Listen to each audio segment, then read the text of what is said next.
Гласот на Америка на македонски. Преку една деценија вашиот прозорец кон САД. А сега, директно од студиото во Вашингтон. Добро вечер и добре дојдовте во уште едно издание на ТВ журналот Newsflash на Гласот на Америка на македонски. Јас сум Јулија Велковска. Нов земјотрес во Јапонија точно еден месец по катастрофалниот потрес од кој земјата се уште се опоравува. Американскиот председател Барак Обама испраќа пратеник на Блискиот Исток, а на домашен план неделава треба да објави како планира да го намали буџетскиот дефицит. Ова се најновите вести со која започнуваме емисијата. Потресот од 6,6 степени според Рихтеровата скала го погоди североисточното крајбрежје точно еден месец по катастрофалниот земјотрес од 9 степени во кој загинаа преку 13.000 лица, а повеќе од 14.000 и натаму се водат за исчезнати. Потресот предизвика евакуација на екипите кои работат на стабилизирање на оштетената нуклеарна централа Фукушима. Властите денеска објавија план за ширење на 20 километарската безбедносна зона околу нуклеарката.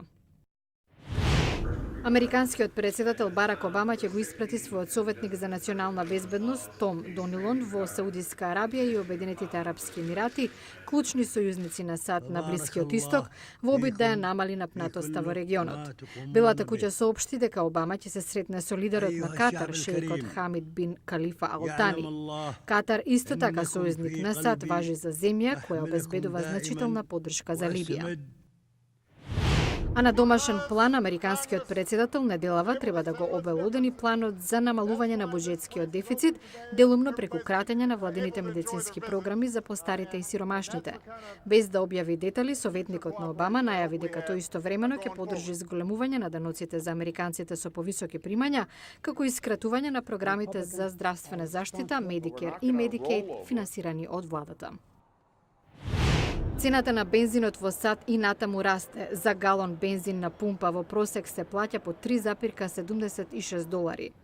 Без изгледи за смирување на ситуацијата на Блискиот Исток во догледно време, се очекува цените на нафтата и натаму да се зголемуваат.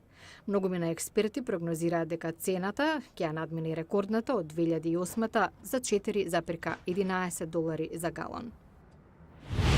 Првата дама на САД, Мишел Обама и сопругата на американскиот подпредседател Џил Бајден неделава ќе започнат турнеја широм земјата во чест на припадниците на армијата и нивните семејства. Најавени се настапи на Джесика Симпсон, Ник Џонас и Марта Стюарт.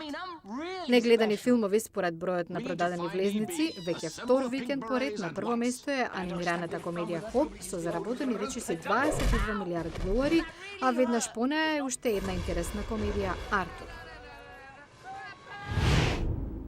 Во продолжение на Newsflash, месецот во САД се одбележува 150-та годишнина од почетокот на судирот што за малку ќе ја распарчеше земјата, граѓанската војна. Иако мина многу време, нацијата и натаму се опоравува од тој конфликт. Националниот парк Боиште во Манаса, сојузната држава Вирџинија, привлекува 6.000 посетители годишно. Преку 620.000 американци загинаа во 4-годишната граѓанска војна, еднакво на губиток од 2% на населението, вели Реј Браун кој држи предавање на боиштето. Може да замислите какво влијание тоа имало на заедниците ширум земјата и зошто толкова пасија се пренесува од генерација на генерација веќе 150 години по судирот. Маријан Ли ги донела децата на лекција по историја. Се раздвоивме, но успеавме да се обединиме. Тоа е важно да се види денес, дека може да има таков препород.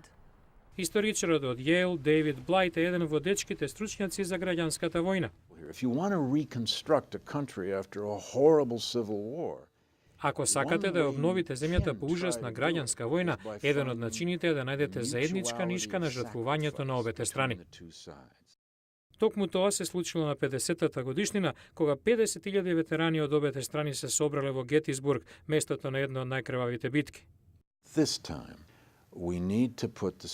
Треба да ја ставиме приказната за ослободувањето на робовите во центарот на приказната, бидејќи не битките, туку процесот на ослободување на 4 милиони робови ги трансформираа САД и тоа придонесе за редизајнирање на уставот.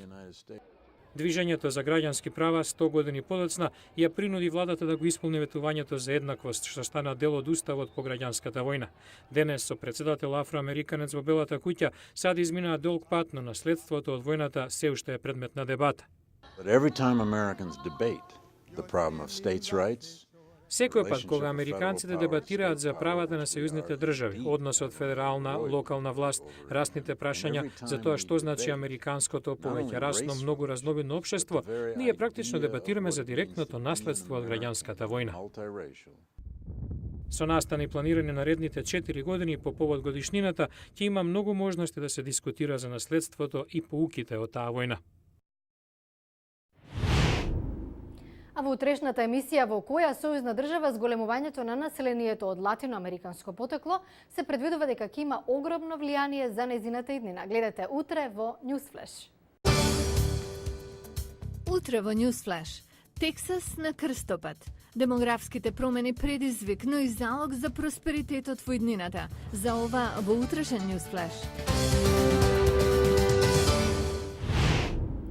Од студиото во Вашингтон го гледавте Newsflash на Гласот на Америка на македонски, а со вас во оваа емисија беше Јулија Велковска. И за крај, вообичаено ве покануваме да продолжите да не следите на нашата веб страница glasnaamerika.com. Ви благодарам на вниманието и гледајте ни утре.